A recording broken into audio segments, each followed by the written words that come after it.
The lives we want to live are right at the tips of our fingers. It's not up to the government, your parents, your favorite restaurant, your supermarket to make the lifestyle changes critical to good health. It's up to you. Educate yourself. Don't be a processed person.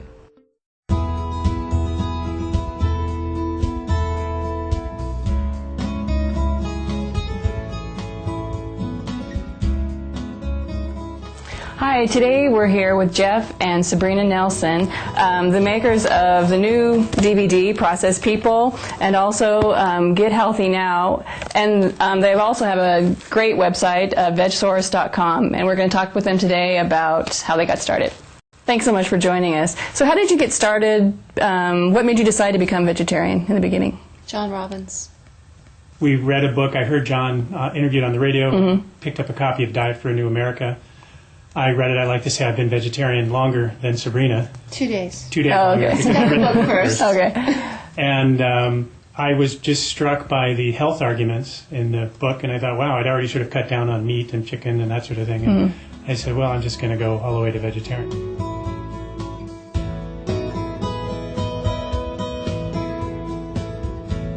Modern meat production has developed in a particular way that makes for profits for agribusiness, but it makes for enormous suffering for the animals involved. They are confined in what are called intensive conditions that often give the animals no more space than their body requires. They're in cages the size of their bodies. There are enormous consequences to the way we as a culture eat, the way we as a communities prepare our food, the way we as families and individuals share our food. And I've tried to enlarge people's thinking around it.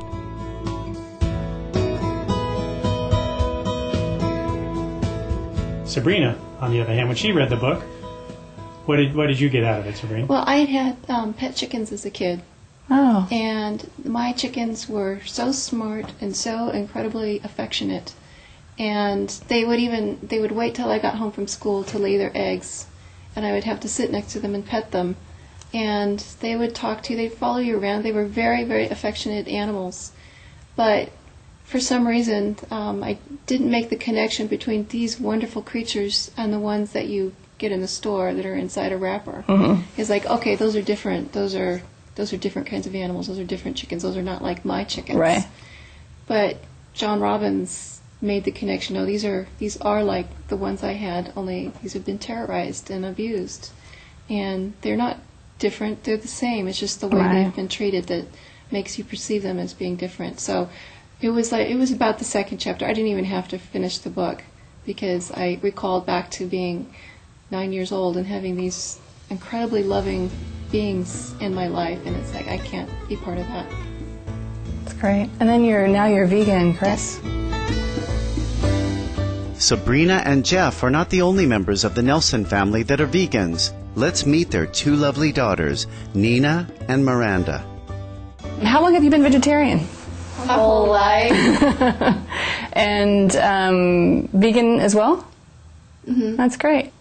How do your friends react when they find out you're vegan? Actually, a lot of our friends have become vegan. Yeah. To tell you the truth. Or they'd try to become vegetarian and then gradually become vegan. Do you try and encourage them to become vegan, or?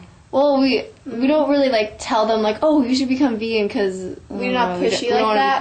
But sometimes they're like, oh, can I try some of your food? I'm like, okay. And they're like, oh, this is really good. I'm like, it's vegan. What kind of advice would you give to other teenagers to encourage them to become veg? Makes you feel good. You have a lot more energy, and you just. And you're not eating animals. Yeah, that's a big one too. You're not eating something that has eyes or had eyes or had to be in suffering for you to have something that you don't really need. Do you feel a lot of pressure from friends to eat meat, or do they respect your choice? No, our friends respect that. They wish oh, I wish I could do that. Mm-hmm. Most of them I wish I grew up vegan, so it's not a hard transition.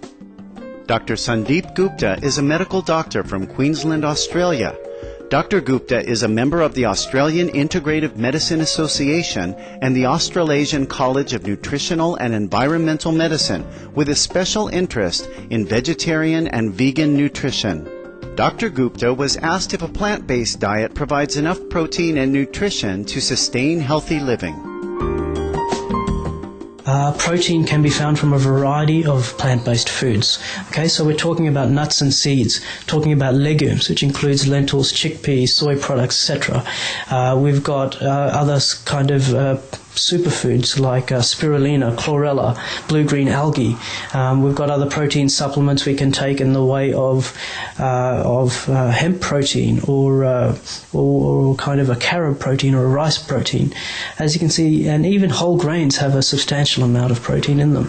So really it's about having a balanced diet rich in whole foods and superfoods, and that can provide adequate protein for all stages of life.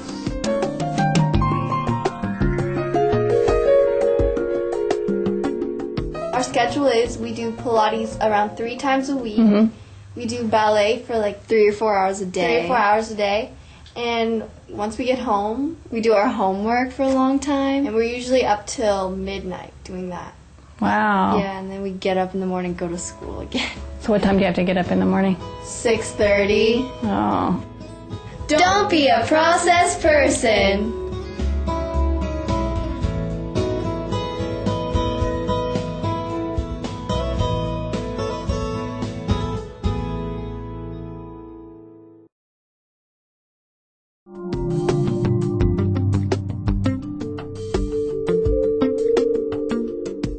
Welcome back to Vegetarian Elite on Supreme Master Television as we continue our interview with Sabrina and Jeff Nelson, creators of Vegsource.com. Well, what happened is we were vegetarian for about 6 or 7 years. Mm-hmm.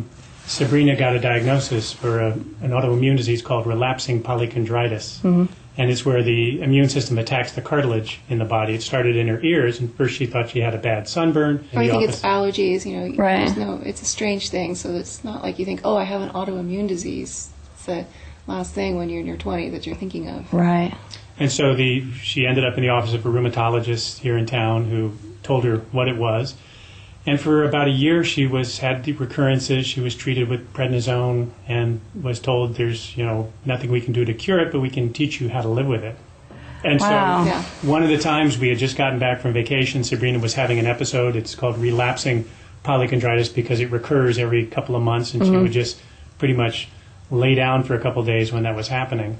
And she read a book that someone had given her by John McDougall, Dr. McDougall. Right.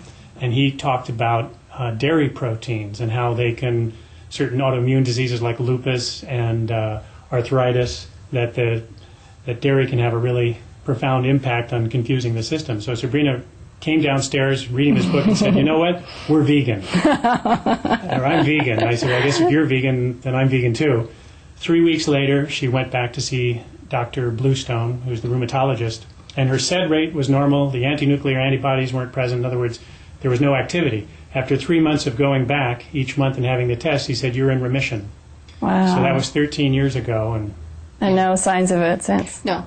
And what I didn't know, and I'm probably glad I didn't know, is that 45% of the people who are diagnosed are dead within 10 years. Wow. So that's worse than breast cancer.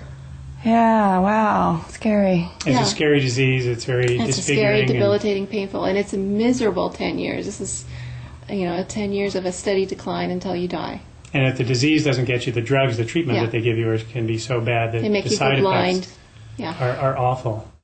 And sometimes people laugh at me when I say this, that they'll always get better. And I've had doctors challenge me with this in medical meetings. You can't say they'll always get better from following the same kind of diet.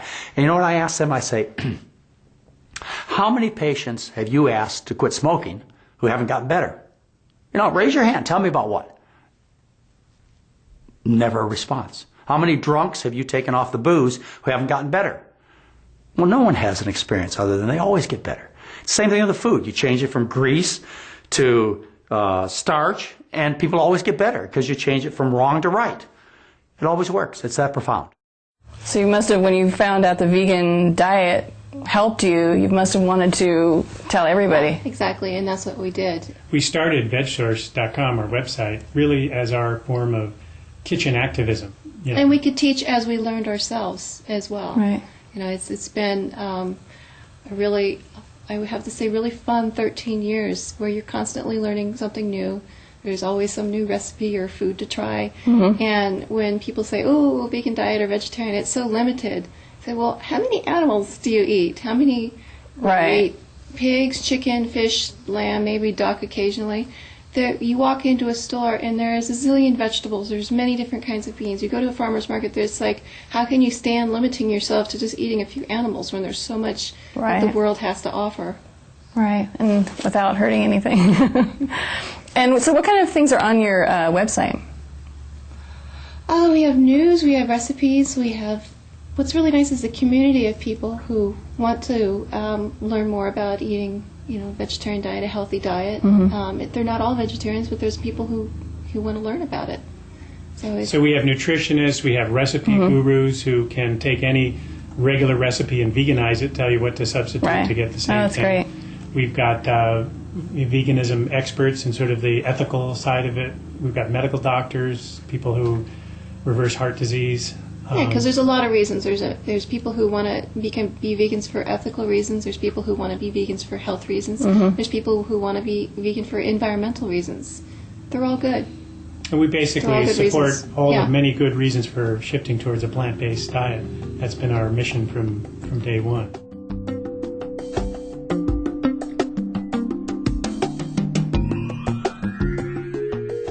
Earth-loving viewers, thank you for joining us on our visit with the lovely Nelson family. Please tune in again next week to Vegetarian Elite for part 2 of our interview with the Vegsource creators as we discover more about Processed People, the documentary, and enjoy a vegan afternoon lunch with the family.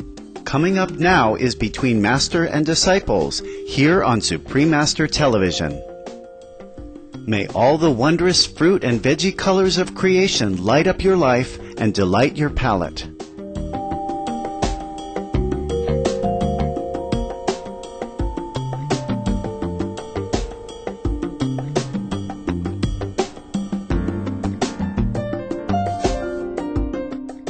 For more details, please visit www.suprememastertv.com/VE989.